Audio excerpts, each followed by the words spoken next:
Title: The Whisper of Eternal Mist. The truck rattled along the dirt road, each bump a stab at the promise of adventure that had brought us here. There were 4 of us, young, eager for stories to tell.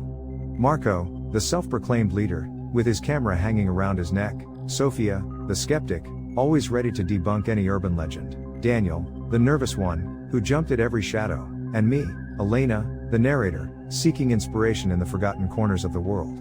We were looking for Cascada Negra, Black Falls, a ghost town lost in the mountains, of which only whispers remained on old internet forums.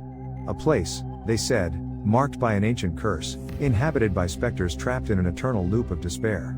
The GPS gave up kilometers back, and the phone signal had died hours ago.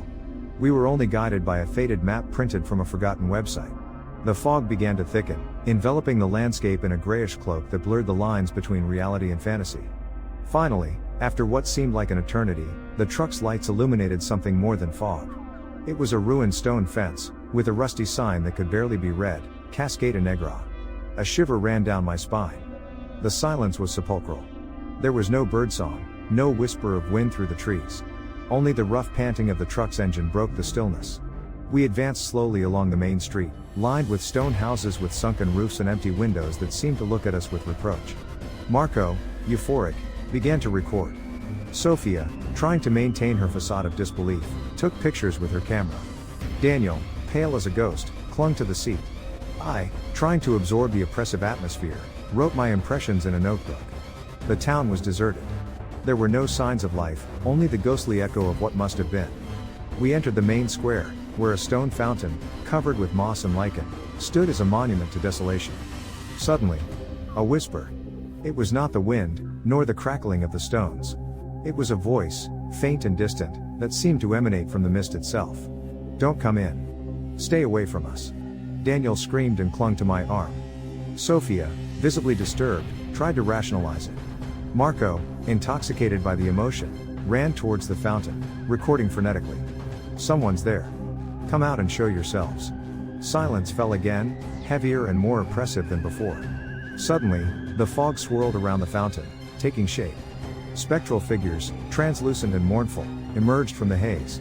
Their faces, gaunt and empty, reflected an ancestral suffering. Marco recoiled, the camera falling to the ground with a dull thud. Sophia screamed, finally losing her composure. Daniel fainted, collapsing onto the pavement.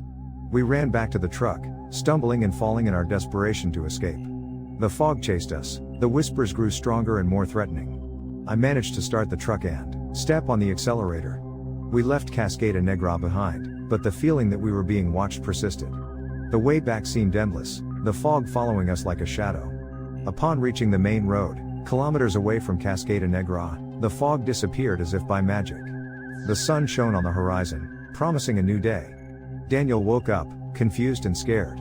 Sophia, trembling, swore never to set foot in a place like that again.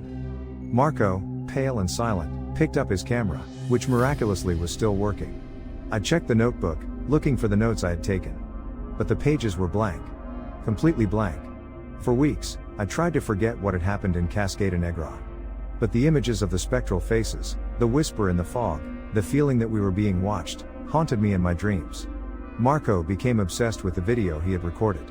He spent hours editing it, looking for a clue, an explanation. One night, he called me, hysterical. "Elena, you have to see it. There's something in the video. Something we didn't see there." I went to his house, and together we watched the video. At first, there seemed to be nothing unusual. The square, the fountain, the fog, the spectral figures. But then, Marco pointed out a detail. In a split second, just before the camera fell to the ground, one of the spectral figures had turned towards the camera. His face, gaunt and empty, was unmistakably my face. I was petrified. It couldn't be possible. But there it was, in the video, my face on the face of a specter in Cascada Negra. Marco tried to delve further into his investigation, but a few days later Marco disappeared. His house was empty and nobody has seen him again. The police closed the case thinking he had escaped, but I know that Cascada Negra took him. Now, months later, I still don't understand what happened in Cascada Negra. But one thing is certain, the curse of the town is not limited to its spectral inhabitants. It extends to those who dare to disturb its silence. I have tried to warn others, to tell my story, but no one believes me. They think I'm crazy, that it was all a product of my imagination. Maybe they're right. Maybe Cascada Negra only exists in my mind. But sometimes, when I am alone, I hear a whisper in the fog. A faint and distant voice that calls me by my name. And I know, with a chilling certainty, that Cascada Negra will never let me escape. And if you ever find yourself near a town lost in the mountains, shrouded in perpetual fog, listen carefully. If you hear a whisper that tells you, "Don't come in. Stay away from us." Heed it. Because sometimes, the most forgotten places are the ones that hold the darkest secrets. And sometimes, those secrets haunt you until the end of your days. Because I know that now I'm one of them. I am bound to Cascada Negra.